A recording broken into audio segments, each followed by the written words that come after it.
दोस्तों, आज भारत और चीन के नाम एक साथ आने पर एक विवाद या कहें कि एक दूसरे से आगे बढ़ने की होड़ साफ साफ नजर आने लगी है, जिसमें आर्थिक विकास से लेकर नेशनल सिक्योरिटी के फैक्टर और टेक्नोलॉजी शामिल होती हैं। इसी डेवलपमेंट की दौड़ में चीन बहुत सी चीजों में भारत से आगे जरूर है, लेकिन भारत ने अपनी एयरफोर्स की ताकत से ये साबित कर दिया है कि साउथ एशिया में आसमानी सुरक्षा के नाम पर भारतीय वायुसेना सबसे बेहतर है। जी हाँ दोस्तों, भारतीय वायुसेना ने एक बार फिर से अपनी शक्ति का परिचय दिया है और चीन, जापान और फ्रांस जैसे शक्तिशाली देशों को पीछे कर दिया है। ऐसा हम नहीं, बल्कि world directory of modern military aircraft यानी WDMMA ने साल 2022 की एक रैंकिंग लिस्ट में कहा है। इस रैंकिंग में इंडियन एयरफोर्स को चीन, जापान और फ्रांस की एयरफोर्स से ऊपर रखा गया है। खासकर चीन की वायुसेना से भारत को ऊपर रखा जाना पूरी दुनिया के लिए काफी चौंकाने वाला है और इससे पता भी चलता है कि इंडियन एयरफोर्स की तैयारी किस तरह की है।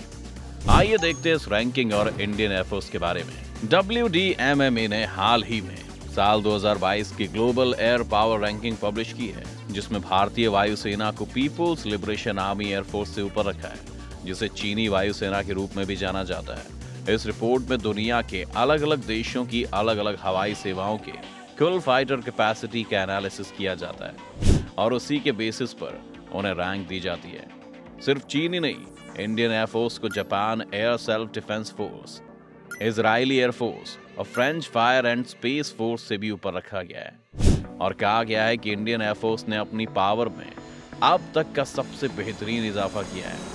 अब अगर कोई इंटरनेशनल रैंकिंग इस तरह से इंडियन एयरफोर्स के बारे में कहेगी, तो इस बात से हमें ये समझ में आ जाना चाहिए कि साउथ एशिया में इंडिया की पावर कैसे मजबूत हो रही है।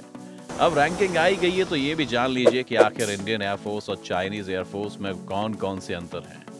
तो सबसे पहले दोनों देशों के सैनिकों की संख्या पर ही नजर डाल लेते हैं। बता दें कि भारतीय वायुसेना में करीब 1,40,000 सैनिक काम करते हैं। वहीं चीन इस मामले में भारत को बहुत पीछे छोड़ चुका है, क्योंकि चीन में इस समय करीब 4 लाख सैनिक एयरफोर्स में काम करते हैं। अब अगर दोस्तों आसमानी सुरक्षा के मामले में खुद को और मजबूत करने के लिए पिछले कुछ सालों में भारत ने कुछ बहुत ही बेहतरीन फाइटर एयरक्राफ्ट खरीदे हैं। रफाल एयरक्राफ्ट जिसका एक बेहतरीन एग्जाम्पल है। और अगर टोटल एयरक्राफ्ट की बात करें तो भारत के पास करीब 1800 से ज्यादा एयरक्राफ्ट मौजूद हैं और ये संख्या नेवी और इंडियन आर्मी को छोड़कर गिनी जाती है। लेकिन इस मामले में भी चीन भारत से आगे नजर आता है, क्योंकि उसके पास करीब 3100 से ज्यादा एयरक्राफ्ट मौजूद हैं। वहीं फाइटर एयरक्राफ्ट की बात करें तो यहाँ भी भारत जरा पीछे रह गया है, क्योंकि भारत के पास अभी भी कोई स्टेल्थ फाइटर जेट नहीं है।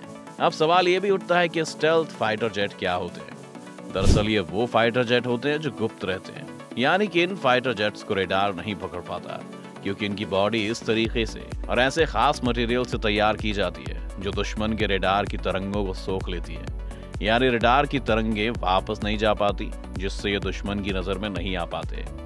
ये देखने वाली बात है कि भारत में अभी भी 4.5 जनरेशन के फाइटर प्लेन इस्तेमाल में लाए जा रहे हैं और भारत इस पर लगातार काम कर रहा है। जबकि चीन की बात करें तो शायद आप चौंक जाएं कि जहां भारत के पास एक भी स्टेल्थ फाइटर जेट मौजूद नहीं है, तो वहीं चीन के पास 150 से ज्यादा J-20 स्टेल्थ फाइटर जेट मौजूद हैं। टोटल फाइटर एयरक्राफ्ट में 1049 चीन के पास हैं, तो वहीं भारत के पास 180 के आसपास फाइटर एयरक्राफ्ट हैं।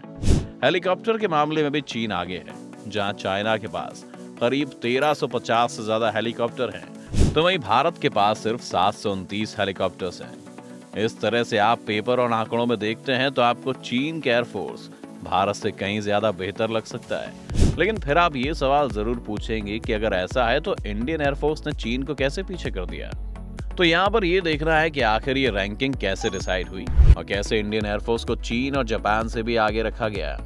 तो दोस्तों, world directory of modern military aircraft अलग अलग फैक्टर्स के आधार पर अलग अलग देशों की वायुसेना का एनालिसिस करती है, जो कि पूरी तरह से एक प्राइवेट ऑर्गेनाइजेशन है जिसमें किसी भी सरकार का कोई दबाव नहीं रहता है। इसीलिए इस ऑर्गेनाइजेशन को पूरी तरह से निष्पक्ष माना जाता है। ये एजेंसी अलग अलग कारणों को ध्यान में रखते हुए काम करती है और एक अच्छी खासी रिपोर्ट पब्लिश करती है, जो दुनिया भर में मॉडर्न एयरफोर्स के प्रेजेंट टाइम की ताकत और उनकी कमजोरियों की फुल लेंथ रिपोर्ट बनाती है, जिसमें सभी देशों के एयरफोर्स के बारे में अच्छी खासी रिसर्च की जाती है। और इस वक्त WDMMA दुनिया के 98 देशों की एयरफोर्स पर नजर रखता है और 124 हवाई सेवाओं को कवर करता है। इसके साथ ही WDMMA दुनिया के 47,840 एयरक्राफ्ट को फॉलो करता है। भारत भले ही चीन से एयरफोर्स में कम हो, लेकिन इस रैंकिंग से पता चलता है कि भारत के एयरफोर्स में बदलाव और मॉडर्नाइजेशन कितनी तेजी से आ रहा है। इसी नई टेक्नोलॉजी और मेड इन इंडिया को एयरफोर्स में जगह मिलने के कारण इस लिस्ट में भारत को चीन से ऊपर रखा गया है। चीन के पास भले ही इस समय देखने में बहुत बड़ी वायुसेना हो, लेकिन उसमें बदलाव और नई टेक्नोलॉजी को लेकर उस तरह के काम और बदलाव ज्यादा नहीं हो रहे हैं। इसके अलावा अगर बीते कुछ सालों में इंडियन एयरफोर्स की बात करें तो उसके कुछ मिशन ऐसे भी रहे जिसने पूरी दुनिया को दिखा दिया है कि वो अपने दुश्मनों को नहीं बख्शने वाला है, जिसमें पाकिस्तान में किए गए 2 एयर स्ट्राइक को आप कैसे भूल सकते हैं। इसके अलावा बीते दिनों यूक्रेन से अपने लोगों को निकालने में जिस तरह से इंडियन एयरफोर्स ने काम किया है, उससे भी उसकी एक बेहतरीन इमेज पूरी दुनिया के सामने बनी है। तो दोस्तों, आप इससे समझ गए होंगे कि कैसे भारतीय वायुसेना ने अपने आप को एशिया में सबसे टॉप पर लाकर छोड़ दिया है। दोस्तों, आपको क्या लगता है कि चीन, जिसके पास इतनी बड़ी सेना है, वो भारत से कितने दिनों तक खुद को पीछे रखेगी? और क्या भारत को इस रिपोर्ट और रैंकिंग से ग्लोबल मार्केट में कुछ फायदा होगा? आप अपनी राय में कमेंट करके बता सकते हैं। साथ ही ये भी कि आप अगली वीडियो किस टॉपिक पर चाहते हैं। अगर आपको ये वीडियो पसंद आई हो तो इसे लाइक करने के साथ साथ अपने दोस्तों और रिश्तेदारों के साथ इसे शेयर जरूर कर दें।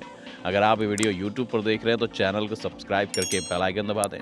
अगर आप Facebook पर ये वीडियो देख रहे हैं तो Facebook पेज को जल्दी से लाइक करें। फिलहाल के लिए इतना ही। अभी के लिए दीजिए हमें इजाजत। आपसे मुलाकात होगी अगली वीडियो में। शुक्रिया।